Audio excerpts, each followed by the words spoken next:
My name is Joan Ranquet. I'm an animal communicator, author, and TEDx speaker, and founder of Communication with All Life University. It's a program for people to become animal communicators, energy healers, and there's a nature and wildlife piece. We have all sorts of classes, everything from digital courses to live events, although we may do the fall intensive completely as a virtual retreat, again, like we did in the spring. We'll see. In the last live, I ended up doing a couple readings, and it was really fun, and it was very interesting because in both cases, the dogs were very different situations, very different outcomes, very different reasons. But you know, it just reminded me that sometimes we have dogs, and sometimes we have energy beings.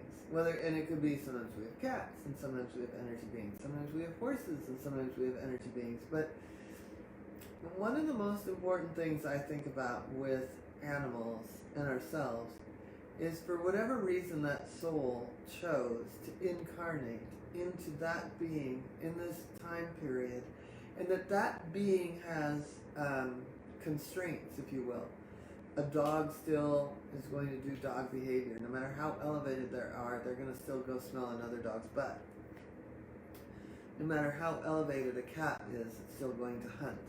And no matter how elevated a horse is, it's still going to be a slut when it goes into heat. And no matter how elevated we are, we still do stupid human things. And so a lot of times when we have these energetic beings, we tend to put them up on a pedestal, and we don't really give them, we're like, oh wow, he so picks up on energy so much.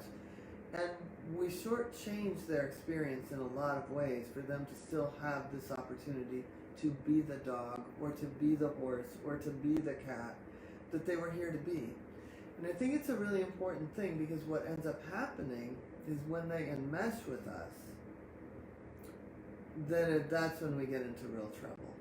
And so really taking the time to I have articles about this and videos about putting an energy bubble around yourself and really feeling that thing of, I am not going to enmesh with my animal for their own safety, for their own health, for their own soul.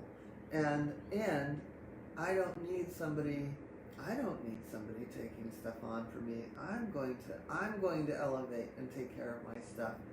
So it's a really important lesson. So this is what I want you to think about. If your dog is picking up your stuff, let's just do a little bubble up moment right now, okay?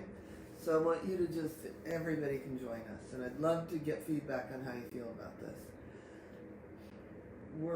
Our intention is that we don't want our animals to enmesh with us, right? We want to have moments of clarity, autonomy. We are in a morphic resonance. We are in a family. We are in an ecosystem, whatever you want to call it, a herd, a pride, a pack, a dynamic, a family.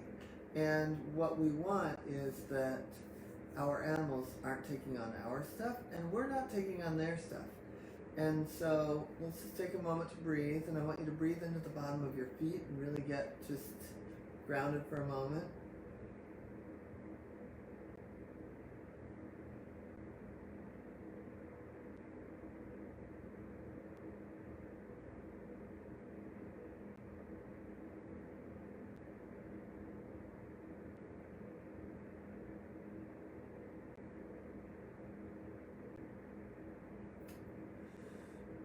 And now I want you to just imagine when you're inhaling, you're bringing in your energy field or your aura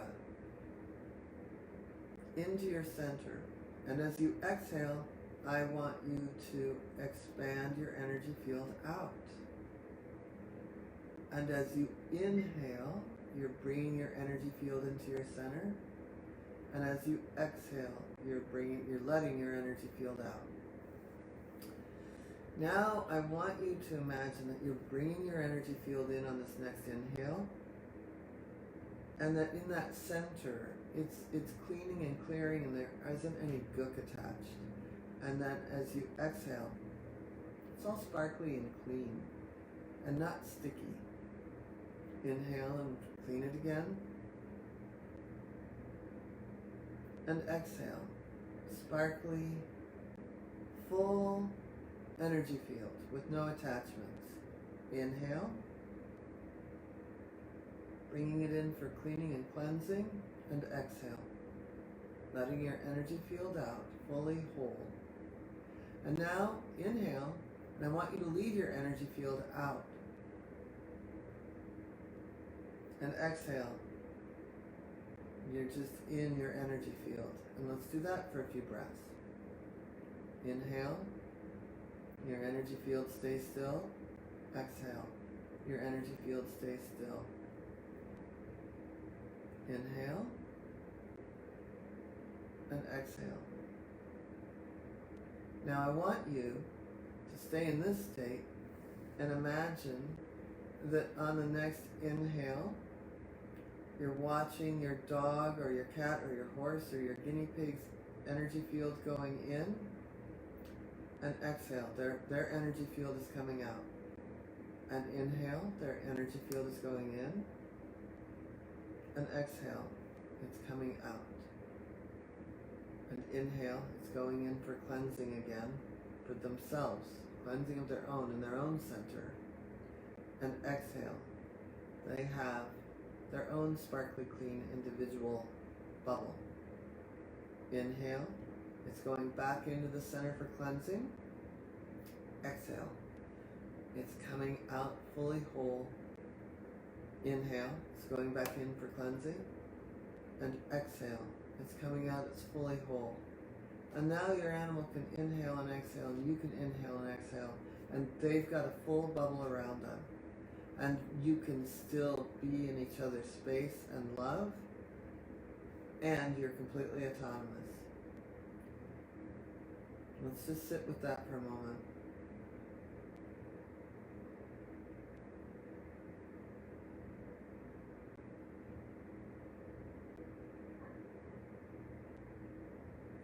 When you feel ready, go ahead and open your eyes. In time, you can just see your animal taking on your stuff and just bubble them up. Just poof, like, wow, you have a bubble around you and it's beautiful. And you'll be amazed how much better and deeper the relationship can be, because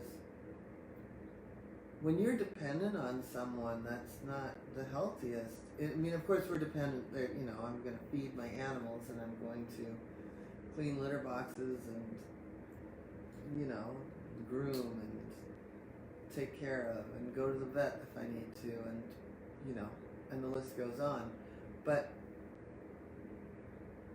that interdependent thing, I mean, there's a whole industry created around it called codependence, and we do it with our animals all the time, not even meaning to. And they have more full, healthy, whole lives when we break the enmeshment. So that's one of my favorite little exercises and things to do, and I hope that helps.